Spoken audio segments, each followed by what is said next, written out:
দাদা, তৃণমূল নেত্রী তখন মুখ্যমন্ত্রী নিজে যেভাবে আজকে সওয়াল করতে সুপ্রিম কোর্টে হাজির হলেন, তার কি কোনো রাজনৈতিক গুরুত্ব বা কোনো তাৎপর্য আছে? না, মরিয়া চেষ্টা, রাজনৈতিক গুরুত্ব নেই।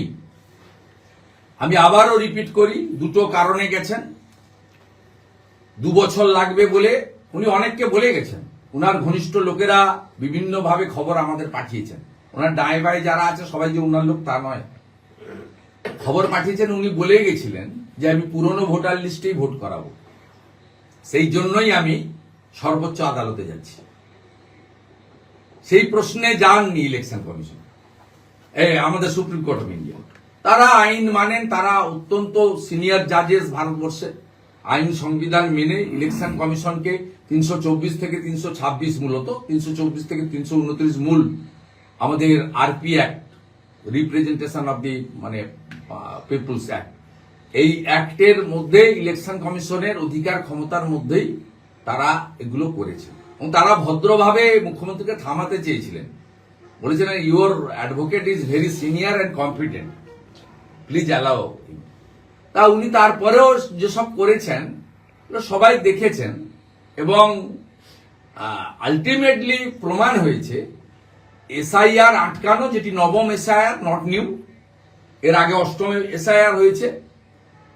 আর সেকেন্ড হচ্ছে উনি বাংলাদেশি মুসলিম অবৈধ অনুপ্রবেশকারী যারা ভারতীয় নয়, যারা এখানে এসে আমাদের জমি দখল করছে, রেশন খাচ্ছে, চাকরি নিয়ে নিচ্ছে, 100 দিনের কাজের টাকা নিয়ে নিচ্ছে, আইন শৃঙ্খলার অবনতি করছে, নারী সুরক্ষা, কন্যা সুরক্ষা বিপন্ন হচ্ছে, ধর্মান্তকরণের কাজ হচ্ছে, ধর্মীয় উন্মাদনা বাড়ছে, মৌলবাদ জঙ্গিবাদের হাতে চলে যাচ্ছে, হরগোবিন্দ দাস চন্দন দাসেরা খুন হচ্ছে, বেলডাঙ্গাতে পরপর উপর্যুপরি 2 দিন ধরে রাস্তা আটকে, জাতীয় সড়ক আটকে, ট্রেন আটকে, আজকে ভারতবর্ষের অভ্যন্তরে থেকে বাংলাকে অশান্ত করছে, জাতীয় সম্পত্তি নষ্ট করছে। সেই 7 সেকেদের আনসারুল বাংলার প্রতিনিধি, তাদেরকে ভোটার তালিকায় রাখার জন্য এই মুখ্যমন্ত্রী প্রচেষ্টা নিয়েছেন। পশ্চিমবাংলার যে যেখান থেকে যে মানুষরা আমার বক্তব্য শুনতে পাচ্ছেন, তাদের কাছে আমি আবেদন করব, জাতীয়তাবাদ, দেশত্ববোধ এবং বাঙালি হিন্দুদের হোমল্যান্ড ডক্টর শ্যামাপ্রসাদ মুখার্জি স্বামী প্রণবানন্দ দিয়ে গেছেন, একে রক্ষা করার লড়াইতে আপনারা ঐক্যবদ্ধ হন। আর মুখ্যমন্ত্রী 550 কিলোমিটার সীমান্তে ফেন্সিং দেওয়ার বেড়ার জমি না দিয়ে আজকে সুপ্রিম কোর্টে ছুটে গেছেন এই অবৈধ বাংলাদেশি অনুপ্রবেশকারী রোহিঙ্গাদের রক্ষা করার জন্য, 4G আধার কার্ডকে নাগরিকত্বের প্রমাণ হিসেবে রক্ষা করার জন্য। এর বিচারের ভার পশ্চিমবাংলার জনগণ। দাদা, লজিক্যাল ডিসক্রিপেন্সিতে যাদের নাম বাদ গিয়েছে, সেই নামগুলো যাতে বাদ না যায়, সেই আবেদন আজকে সুপ্রিম কোর্টে করেছেন। না, উনি অনেক কিছু আবেদন করেছেন। উনি কি কি আবেদন করেছেন, উনার কিছু পোর্টাল, উনার পার্টি থেকে বিন্দু লিখে দিয়েছে, এই ওর সঙ্গে কি আছে? উনি তো চেয়েছিলেন এসআইআর বন্ধ, হয়নি। উনি তো চেয়েছিলেন মাইক্রো অবজারভার উইথড্র করে দিতে, হয়নি। উনি তো চেয়েছিলেন আধারকে নাগরিকত্বের প্রমাণ দিতে, হয়নি। লজিক্যাল ডিসক্রিমিনেন্সি তো উনার লোকেরা করেছে, তখন তো মাইক্রো অবজারভার আসেনি। মাইক্রো অবজারভার তো এসেছে ডিউরিং হিয়ারিং, এবং 3-4 দিন হিয়ারিং হয়ে যাওয়ার পরে। এবং উনি বলেছেন মাইক্রো অবজারভার বিজেপি রুল থেকে, স্টেট থেকে এসেছে, কোন রাজ্যের বাইরের মাইক্রো অবজারভার নেই। অসত্য তথ্য উনি সুপ্রিম কোর্টে দিয়েছেন। মাইক্রো অবজারভাররা ভারতীয়, তারা কোন রাজ্য থেকে আসেননি। পশ্চিমবঙ্গে কেন্দ্রীয় সরকারের বিভিন্ন প্রতিষ্ঠান, ব্যাংক, এলআইসি বা অন্যান্য প্রতিষ্ঠান, কোল ইন্ডিয়া, সেখান যারা কর্মরত আছেন, পশ্চিমবঙ্গের মধ্যেই যে অফিস আছে, সেখানকার স্টাফ যারা স্পেয়ারে বলি এমন 7-8 হাজার সম্ভবত, অ্যাকচুয়াল সংখ্যাটা আমি বলতে পারবো না, সেই সংখ্যাতে তারা মাইক্রো অবজারভার আছেন। আপনারা মালদা জেলার এক মাইক্রো অবজারভারের অডিও, বাঙালি মাইক্রো অবজারভার, তার অডিও আমি 6টার সময় পোস্ট করছি, প্লিজ কালেক্ট ইট। সেটা আপনারা শুনলে বুঝতে পারবেন যে জেলা শাসক এবং এসডিওরা কি লেভেলে নেমেছেন। আর উনি এই মাইক্রো অবজারভার এবং কম্পিটেন্ট ইআরও অফিসার স্পেয়ার করার ক্ষেত্রে যে ইস্যু তুলেছেন, সুপ্রিম কোর্ট যে ইস্যুটা অ্যাকসেপ্ট করে বলেছে আপনি কাকে কাকে স্পেয়ার করেছেন, আপনি ইসিআই কে আমাদের কোর্টকে জানান। হলফনামাও দিন, তাতে প্রমাণ হয়ে যাবে 294টা ইয়ারোর মধ্যে 225টা ইয়ারো ইলেকশন কমিশন বা ভারতবর্ষের অন্যান্য রাজ্যের যে গাইডলাইন ভাইলেশন করে পলিটিক্যালি উনি অ্যাপয়েন্ট করেছেন, যেটা আনএথিক্যাল এবং ইললিগাল। মুখ্যমন্ত্রী এতদিন ধরে রাজনৈতিক সভায় কিংবা সরকারি মঞ্চে যেভাবে কমিশনের বিরুদ্ধে যা যা বলেছেন, সেটাই কি এবার তিনি টেনে নিয়ে গিয়ে সুপ্রিম কোর্টে একটু বলতে চাইছেন? মুখ্যমন্ত্রী এতদিন ধরে রাজনৈতিক সভাতে বা আমি আপনাকে বলে দিলাম, উনি অনেক সময় সুপ্রিম কোর্টের বিরুদ্ধেও অনেক মন্তব্য করেছেন, হাইকোর্টের বিরুদ্ধে তো মন্তব্য করেইছেন বিভিন্ন জাজেদের সম্পর্কে।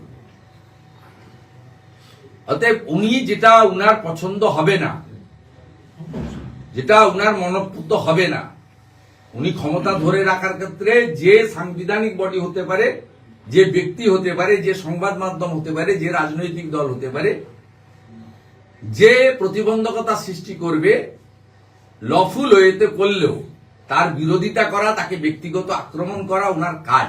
এবং উনি সব সময় পার্সোনাল অ্যাটাক করেন। একটা মিডিয়া হাউসে দেখবেন তার অপছন্দের সাংবাদিক বা এডিটর বা সাব এডিটরকে ডাইরেক্ট টার্গেট করে বলেন। রাজনৈতিক মঞ্চে, বিধানসভার ভিতরে বাইরে উনি টার্গেট করে করে বলেন। ঠিক ইলেকশন কমিশনের ক্ষেত্রেও তিনি মনোজ আগরওয়ালকে টার্গেট করে করে বলেছেন একাধিকবার।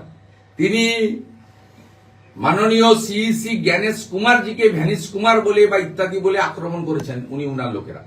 বর্তমানে ইলেকশন কমিশনের আইটি ইনচার্জ যিনি, দেখেন সীমা খান্না মহোদয়াকে পার্সোনাল অ্যাটাক করছেন। এগুলো করছেন যাতে ভয় পেয়ে যায়। আমি আপনাকে বলি, কোন সাংবিধানিক সংস্থা এবং কোন মেরুদণ্ড সোজা রাখা লোক এই রাজ্য সরকারের অবৈধ কাজ, মুখ্যমন্ত্রীর এই অগণতান্ত্রিক আচরণ, এর বিরোধিতা করবে। উনি যদি ভেবে থাকেন আগে ধমকে চমকে যেভাবে তিনি দুটো নির্বাচনের বৈতরণী পার হয়ে গেছেন 16 আর 21, এবারে সেটা হবে না, অত সহজ হবে না। এই যে আইনি লড়াই চলছে, এর ফলে তো এসআইআর প্রক্রিয়া বিলম্বিত হতে পারে। আমরা আমি বলি as a BJP man, we are not worried. ভারতবর্ষের সংবিধান সর্বোচ্চ, সংবিধানই আমাদের কাছে ফাইনাল। বাবা সাহেব আম্বেদকর, ডক্টর বাবা সাহেব আম্বেদকর যা দিয়ে গেছেন, সেই সংবিধানে পরিষ্কার লেখা আছে 5ই মে অর্থাৎ 60 মাসের মধ্যে নির্বাচিত সরকার তৈরি হবে।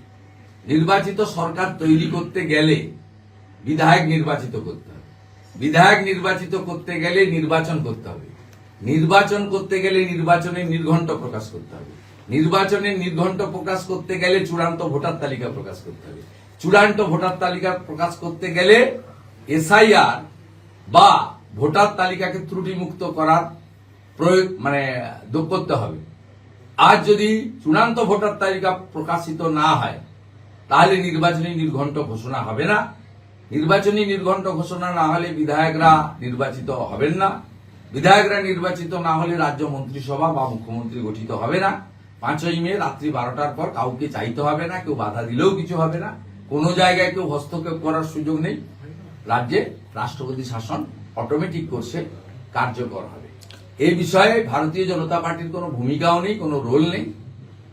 সুষ্ঠু এসআইআর সম্পূর্ণ করার সম্পূর্ণ দায় দায়িত্ব ইলেকশন কমিশনের, তাকে সহযোগিতার দায়িত্ব রাজ্য সরকার এবং প্রশাসনের, এবং যেহেতু ম্যাটার সুপ্রিম কোর্টে, সব দিক সুপ্রিম কোর্টের বিবেচনা করে সুপ্রিম কোর্ট যেটা ডিসিশন নেবে সেটাই চূড়ান্ত। 25 সালের লিস্টকে এতটা গুরুত্ব দিচ্ছেন কেন মমতা বন্দ্যোপাধ্যায়? ওই লিস্টে সবাই জেনে গেছে 58 লক্ষ অবৈধ ভোটার ছিল। ফাইনাল ভোটার লিস্ট বেরালে সংখ্যা কমবে কি বাড়বে জানতে পারবো। সোফার মাই নলেজ 6 নম্বর ফর্মে, বরঞ্চ 7 নম্বর ফর্মে আমি বলতে পারি মিনিমাম 6 লক্ষের বেশি কমপ্লেন করেছে। মিনিমাম, আমি দায়িত্ব নিয়ে বলছি। কিন্তু 6 নম্বর ফর্মে নাম নেই ইনক্লুশনের জন্য সংখ্যা আমি তো মনে করি 1-1.5 হাজার পেরোবে কিনা সন্দেহ। 1 লাখ তো দূরের কথা। দায়িত্ব নিয়ে বলছি 1 লাখ ক্রস করার কোনো ব্যাপারই নেই। খুব দায়িত্ব নিয়ে বলছি, আপনারা ইলেকশন কমিশন থেকে সেপারেট করে নিতে হবে। দাদা, আগামী 11ই ফেব্রুয়ারি শুরু হবে বাবরি মসজিদ তৈরির কাজ, তারপর শুরু হবে বাবরি যাত্রা। নদিয়া থেকে উত্তর দিনাজপুর পর্যন্ত হবে এই যাত্রা। হুমায়ুন কবির তিনি জানাচ্ছেন, এই সাম্প্রদায়িক উস্কানি আমি অনেকবারই বলেছি, আমার সঙ্গে অনেকেই গলা মিলিয়েছেন, শুধু বিজেপির লোকরা নয়, অন্য অনেক মানুষই বলেছেন, এমনকি বেশ কিছু মুসলিম নেতারাও বলেছেন হিন্দু মন্দির বানাবে নিজেদের অর্থে, নিজেদের জায়গায়, সংগৃহীত অর্থে, সংগৃহীত জায়গায় মুসলিমরা মসজিদ বানাবে, এটা কারো আপত্তি নেই। তো বাবরের নাম লেখা উচিত নয়, লিখতে দেওয়া উচিত নয়, এবং লিখিত থাকাও উচিত নয়। এটা নিয়ে আমাদের আপত্তি ছিল, আছে, থাকবে। পশ্চিমবাংলার মানুষকে ঠিক করতে হবে যে মুঘল পাঠান যারা ভারতীয় নয়, তারা পশ্চিমবঙ্গে এসে, ভারতে এসে মন্দির ভেঙেছে, ধর্ম পরিবর্তন করেছে, মা বোনেদের বলাৎকার করেছে, ধর্ষণ করেছে, এবং এদের সঙ্গে ভারতীয় সংস্কৃতির কোনো সম্পর্ক নেই। এই ধরনের নাম লিখে ধর্মীয় প্রতিষ্ঠান করার মধ্য দিয়ে রাজ্যে শান্তি সম্প্রীতি এটা ভাঙার একটা অপচেষ্টা। মমতা ব্যানার্জি যদি থাকে তাহলে বাবরি মসজিদের শিলান্যাস হয়েছে, বাবরি যাত্রাও হবে, কারণ তিনি বাধা দেবেন না। আর হুমায়ুন বাবুরা তো, মিম বাবুরা এরা তো করবেনই। আর যদি বিজেপি এখানে আসে, নিশ্চিতভাবে মুসলিম মসজিদ বানান, হিন্দু মন্দির বানান, শিখ গুরুদ্বারা বানান, আমাদের কোনো আপত্তি নেই। 21টা রাজ্যেও বিজেপি কোথাও বাধা দেয় না। তো বাবরের নাম আমরা লিখতে দেবো না। দাদা, মুখ্যমন্ত্রী আবার সোমবার দিন তিনি আবার সুপ্রিম কোর্টে যাবেন এবং এই বিষয়টাকে নিয়ে সওয়াল করবেন। আমি ওনাকে অনুরোধ করব, অনুবাদক পিটিশন করে অ্যালাউ করে দিন। উনি বাংলায় বলবেন, একজন ইংরেজিতে ট্রান্সলেট করবেন। ভুল ইংরেজি বলবেন না, after all you are the chief minister of West Bengal. এবং সেদিন কতজন অফিসারকে এখানে রাখা হবে, কতজন অফিসার দিতে পারবে, সেটাও রাজ্যকে জানাতে নির্দেশ দেওয়া হয়েছে সুপ্রিম কোর্টের পক্ষ থেকে। সেটা আমি আগে উত্তর দিয়ে দিয়েছি ভাই। ওটা ভারতবর্ষে ইআরও নিয়োগের গাইডলাইন ক্রাইটেরিয়া ভেঙেছে এই রাজ্য সরকার, একমাত্র রাজ্য সরকার। অনেক জায়গায় নন এনডিএ গভর্নমেন্ট আছে, 2, 4, 5টি স্টেটে, কেউ ভাঙেনি। ডাইরেক্ট WBCS এ হতে হবে, IAS হতে হবে। আপনি জয়েন্ট ভিডিও প্রমোটিকে ইআরও করেছেন, আপনি BLRO রেজিস্ট্রেশন অফিসের BCD যে WBCS তাদেরকে করেছেন, করতে পারেন না। আউট অফ 294 225টা ইআরও দিয়েছেন, violation of the norms frame by the ECI, election commission of India. ভালো হয়েছে তো, যে চ্যাপ্টার উনি কেন মাইক্রো অবজারভারের প্রয়োজন তার উত্তর এবং কাগজপত্র তালিকা সব হয়ে যাবে। এবং আমি অত্যন্ত খুশি, ইলেকশন কমিশনের লয়ার আজকে বলেছেন আমাদের পেন্ডিং পিটিশনও ওই দিন হিয়ারিং করুন। ওই পার্টটা তো ওপেন হয়নি আজকে, ওখানেই তো বলা আছে মনোজ আগরওয়ালকে ধমক দেওয়া, বোলপুরের প্রশাসনিক সভাতে কেন 1000 BLO পাঠিয়েছো ডিএম আমাকে না বলে, 27 ফেব্রুয়ারি 25 নেতাজি ইন্ডোরে দাঁড়িয়ে ধমক দেওয়া, ইলেকশন কমিশন 2 মাসের আগেও আমি পরেও আমি, এগুলো তো আসতে হবে। ইলেকশন কমিশনের অফিসে সারা রাত্রি লিফটের সামনে বসিয়ে রেখেছো তোমার লোককে। মুরুগঞ্জিকে মেরেছ দুবার, দক্ষিণ 24 পরগনা স্পেশাল অবজারভারকে। একজন লেডি AERO-কে মেরেছ ইটাহারে। আর ইলেকশন কমিশনের সঙ্গে যা যা ডাটা এন্ট্রি অপারেটর দাওনি, তাদের পিটিশনটাও তো আজকে তারা খুব রাইটলি পয়েন্ট আউট করেছে। ওটাও আসুক ডিসকাশনে, আলোচনায়। তো ওয়ান সাইডেড হয়েছে। এবং ইলেকশন কমিশনকে ধন্যবাদ দেব, উনি যে বেরিয়ে এসে বলেছেন না, ইলেকশন কমিশনকে চমকে দিয়ে এলাম। দিস ইজ 3 বার চিঠি দিয়েছিল ট্রেনিং এর জন্য, অবজারভার ট্রেনিং, IAS IPS। পশ্চিমবঙ্গ সরকার পাঠায়নি, তারপরে ইলেকশন কমিশন নিজেই পাঠিয়ে দিয়েছিল। তারপরে হোম সেক্রেটারি, আমাদের চিফ সেক্রেটারি কিছু নাম পাঠিয়ে রিকোয়েস্ট করেছিল আগের লিস্টটাকে বাতিল করতে, ইলেকশন কমিশন বাতিল করে দিয়েছে, আমাদের পাঠানো লিস্টে ফাইনাল। ফেব্রুয়ারি 3, 2026, নবান্ন থেকে সংগৃহীত। এটা নবান্ন থেকে তো আমি সব পাই।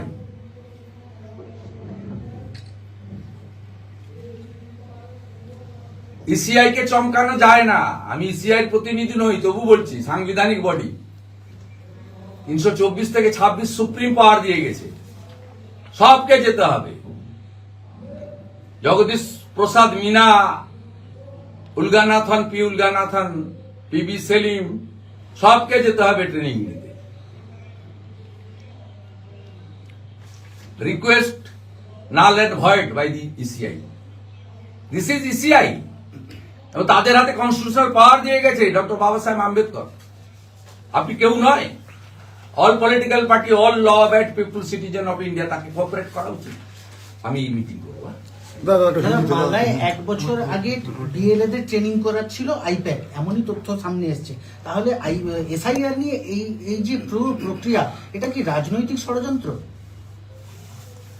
এসআইআর নিয়ে কি প্রক্রিয়া রাজনীতি? এসআইআর তো হবেই, কিন্তু 8 বার হয়েছে 9 বার। এটাকে ভন্ডুল করে 2024-এর ভোটার লিস্টে ভোট করাতে চায় তৃণমূল। এটাই সমস্যা। তৃণমূল চায় 2024-এর